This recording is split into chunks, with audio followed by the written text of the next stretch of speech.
চিল্লায় বলতে হবে কয়টা? এক নাম্বার মিল হচ্ছে ফেস কাটিং এ মিল। সুবহানাল্লাহ। সাইয়েদনা ইব্রাহিম আর বিশ্বনবী চেহারা একরকম। বিশ্বনবী যখন মেরাজ রজনীতে আকাশে গেলেন, এক এক আসমানে এক এক নবীর সাথে দেখা, এক আসমানে সাইয়েদনা ইব্রাহিমের সাথে দেখা। মেরাজ শেষ করে যখন সাহাবীদের কাছে বর্ণনা করছেন কোন নবীর চেহারা দেখতে কিরকম, বিশ্বনবী বললেন আম্মা ইব্রাহিম, বুখারীর বর্ণনা, আম্মা ইব্রাহিম ফানজুরু ইলা সাহিবিকুম।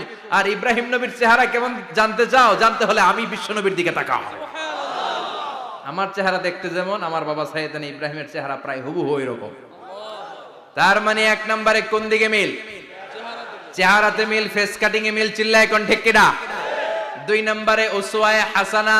দুই নবীর ক্ষেত্রে উসওয়ায়ে হাসানা শব্দ কোরআনে ব্যবহার করেছে কে? লাকাদ কানা লাকুম ফি